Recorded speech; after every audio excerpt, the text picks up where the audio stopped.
कैसे हैं आप सब लोग। एक बार फिर से आप सभी के लिए एक इंटरेस्टिंग मूवी लेकर हाजिर हो चुकी हूं, जो कि आप सभी को डेफिनेटली पसंद आएगी। लेकिन उससे पहले आप इस वीडियो को लाइक करके चैनल को सब्सक्राइब जरूर कर। शुरुआत होती है तो हम 4 दोस्तों को देखते हैं जो कि एक रेस्टोरेंट में बैठे होते हैं। उनके ग्रुप में 3 लड़के और 1 लड़की थी।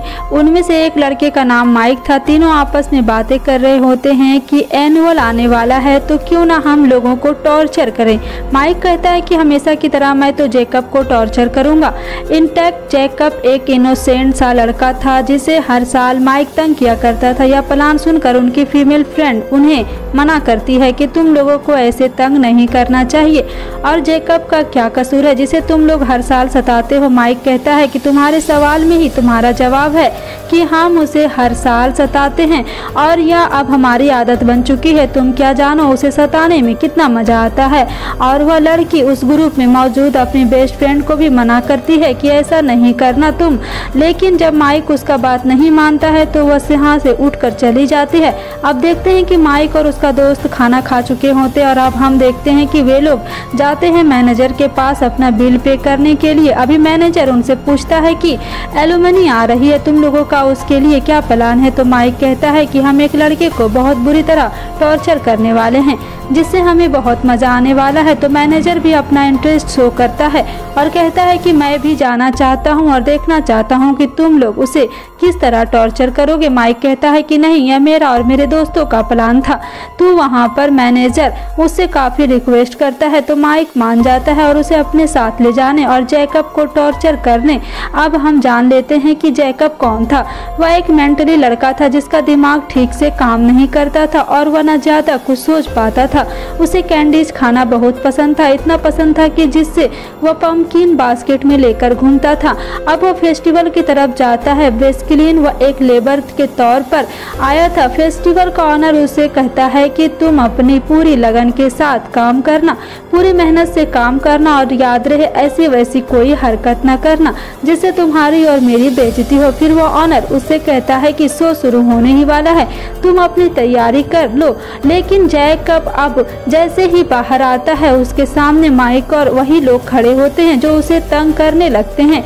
लेकिन जैकब यह सब बर्दाश्त करके तंग आ चुका था। वह खुद को बचाने के लिए माइक को धक्का दे देता है ताकि उससे कुछ न कहे। लेकिन माइक को और ज्यादा गुस्सा आ जाता है और वह उसे बहुत मारने लगता है। उसके साथ ही उसके दोस्त भी मार रहे होते हैं जिसकी वजह से जैकब वहीं पर मर जाता है। यह सब कुछ होता हुआ माइक की फीमेल फ्रेंड भी देख लेती है क्योंकि वो वहाँ पर चुपके से खड़ी थी और उसके दिल को कुछ होने लगता है। यह लोग कैसे किसी की जान ले सकते हैं। अभी यह देखते हैं कि माइक और उसके दोस्त घर जाते हैं तो वह उन लोगों पर इस बात का कोई असर नहीं होता है कि हमने किसी की जान ले ली है। माइक कहता है कि जैक की गलती थी क्योंकि हर साल हम उसे टॉर्चर करते थे और वह हमारा टॉर्चर बर्दाश्त कर लेता था। लेकिन इस साल उसने खुद को प्रोटेक्ट करने के लिए मुझे धक्का दिया था, क्या मुझे गुस्सा ना आता। यानी कि इतने जालिम थे यह लोग। फिर हम देखते हैं कि माइक की वह फीमेल फ्रेंड बहुत ही बुरा फील कर रही होती है जैकब को लेकर। फिर फेस्टिवल का ऑनर वहाँ पर देखता है कि जैकब को किसी ने मार दिया है तो उसे बहुत गुस्सा आता है कि मेरे वर्कर को ऐसे मार कर कोई कैसे जा सकता है। वह दिल का अच्छा इंसान होता है। वह जैकब की बॉडी को उठाकर ले जाता है, उसे के फेस पर कोई मास्क पहनना देता है और उसके बाद विस्वाल दे करके और जिससे किसी की सॉल उसके अंदर आ जाती है और वह जख्मी जैकब फिर से जिंदा हो जाता है ताकि वह बदला ले सके अपने मर्डर का। फिर हम इधर देखते हैं कि माइक की फीमेल फ्रेंड टाउन के शरीफ के पास जाती है और सब कुछ बताती है कि जैकब को किन लोगों ने मारा और किस तरह मारा। तो शरीफ यह सब सुनकर कहता है कि मैं यह सब नोट कर लेता हूँ क्योंकि अभी तक मेरे पास इसकी कोई रिपोर्ट नहीं आई है। लेकिन जब शरीफ को पता चलता है कि टॉर्चर करने वालों में से एक उसका बेटा ही था यानी कि माइक, लेकिन शरीफ को यकीन नहीं आता है कि मैं टाउन का शरीफ हूँ और मेरा बेटा ऐसा कैसे कर सकता है। फिर सीधा वो फेस्टिवल ऑनर के पास जाता है और पूछता है कि जैकब वहाँ पर है। फिर फेस्टिवल के ऑनर उससे कहता है कि सबको लगता है कि जैकब मर गया है लेकिन यह गलत है, वह कुछ जख्मी था और मैंने उसे रेस्ट करने के लिए उसके घर भेजा है। तो सही तो है। इस ऑनर की चिंता करने के बाद जैकब को हम मरा हुआ तो काउंट नहीं कर सकते हैं ना।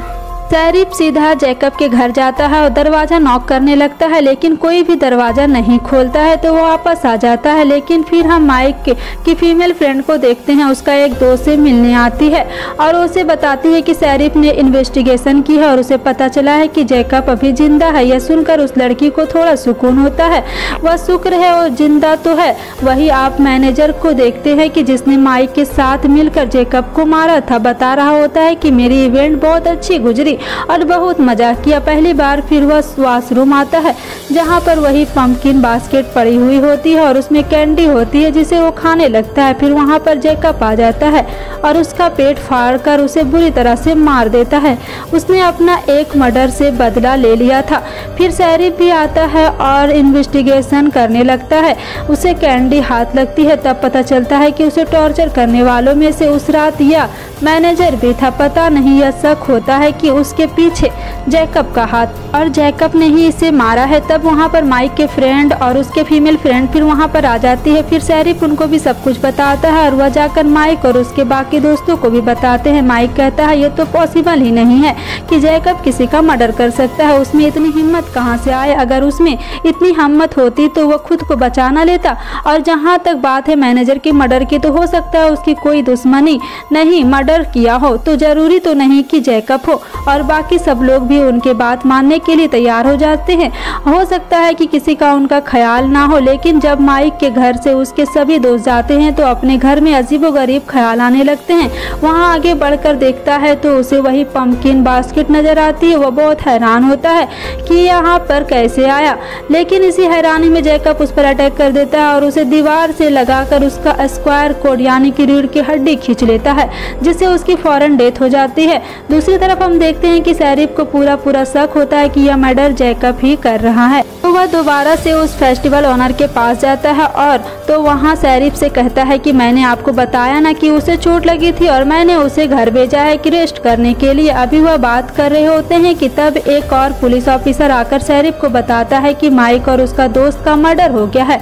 तो सैरिफ वहाँ पर जाकर देखता है तो वहाँ पर भी उसी पंपकिन कैंडी मिलता है और सैरिफ का सच साबित हो सकता है कि वहाँ जैकब का घर जाता है, लेकिन वहाँ पर उसे जैकब नहीं मिलता है। जब वहाँ पर उसके डेड के नीचे तो एक अजीबो सी बॉडी मिलती है जो बहुत पुरानी होती है। वह जैकब की माँ की बॉडी थी, लेकिन यह बॉडी बाकी होने वाले मर्डर के बॉडी से कोई लेना देना नहीं था। सैरिफ अब जैकब के तलाश में निकल पड़ता है और अपने बेटे को फोन करके कहता है कि तुम घर में ही रहना, बाहर मत निकलना, तुम्हारे जान को खतरा है। सैरिफ से बाहर शहर में होने वाले कार्निवल फेस्टिवल और कई तरह के प्रोग्राम जो होने वाले थे सबको रोक देता है और कहता है कि सब अपने अपने घरों में रहें। यह सुनकर सभी लोग बहुत गुस्सा होते हैं और वो फेस्टिवल का जो ऑनर था और स्टाफ था वह भी बहुत गुस्सा होते हैं और कहता है कि कुछ न कुछ है जो हम हमसे छुपा रहे हैं और यह सब आप ही की वजह से हो रहा है, किससे हम कह पाएंगे कि।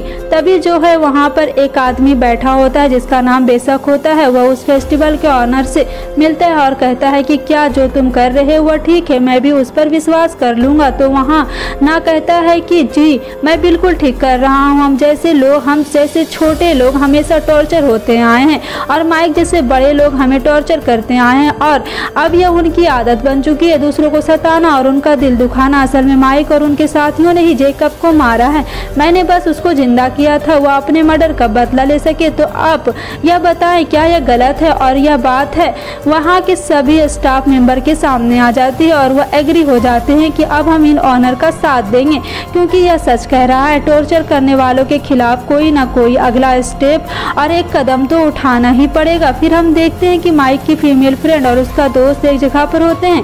वो लड़की कुछ टाइम के लिए अंदर जाती है और बाहर आती है तो देखती है कि उसका दोस्त उसके डेड बॉडी पड़ी है। उसे समझ नहीं आता यह क्या हो गया और इसी दौरान जैकब उसके पीछे आता है और उसकी जुबान बाहर खींच लेता है, जिसकी वजह से वह वहीं पर मर जाती है। फिर सारे पी वहाँ पर आ जाते हैं जहाँ पर माइक की फीमेल फ्रेंड और उसका दोस्त था। फिर वहीं पर जांच करता है क्या वह लोग ठीक है, लेकिन जब वह अंदर जाता है तो वह दोनों की डेड बॉडी पड़ी हुई होती है। वह सारी बात समझ जाता है कि फिर अपने बेटे माइक को कॉल करता है और कहता है कि देखो तुम्हारे सारे दोस्त मारे जा चुके हैं, तुम मेरे बात मानो, घर के अंदर ही रहना, बाहर मत निकलना क्योंकि जैकब अब तुम्हें मारने वाला है। लेकिन यहाँ पर माइक को गुस्सा आ जाता है। फिर फिर वो अपने घर से निकल कर वहाँ पर जाता है फेस्टिवल वाली जगह पर कि वहाँ उस ऑनर से पूछ सके कि मसला क्या है, लेकिन वहाँ पर उस ऑनर को आदमी उसे मारकर बेहोश कर देता है। शेरिफ जब घर पहुँचता है और अपने बेटे को ढूंढता है तो वह घबरा जाता है क्योंकि वह वहाँ पर नहीं मिलता है, लेकिन वह देखता है कि फेस्टिवल का ऑनर वहाँ पर है। शेरिफ उस पर गन पॉइंट कर देता है और उससे पूछता है कि मेरा बेटा कहाँ है। तभी उसके पीछे से बेशक आता है और उस पर अटैक करके उसे बेहोश कर देता है और वह होने वाले एक चाकू से उसके गले को धड़ से अलग कर देता है, जिससे वह मर जाता है। अब हम माइक को देखते हैं। जब उसकी आंखें खुलती है तो वह चेयर से बंधा हुआ है, उसके आसपास कोई भी नहीं है।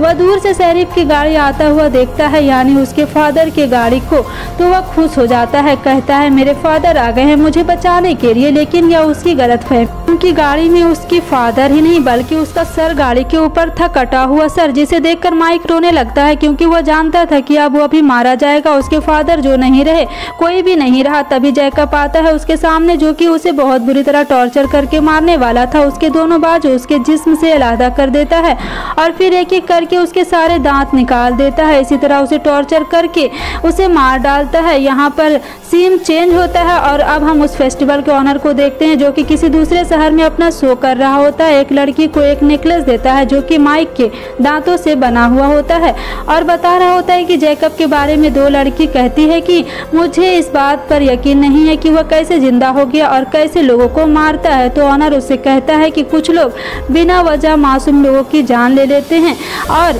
सबक सिखाने के लिए जैकब को जिंदा किया गया है। फिर हम लास्ट सीन में देखते हैं कि जैकब वही मास्क पहने हुए अपने घर में बैठा होता है और वह अपनी फेवरेट कॉर्न कैंडी खा रहा होता है। इसी के साथ यह मूवी एंड हो जाती है। आपको यह मूवी की एक्सप्लेनेशन पसंद आई हो तो आप इस वीडियो को लाइक करके चैनल को सब्सक्राइब जरूर करें और लास्ट में बेल आइकन भी प्रेस कर लें ताकि आने वाले इंटरेस्टिंग मूवी की एक्सप्लेनेशन सबसे पहले आपको मिल सके। Thanks for watching.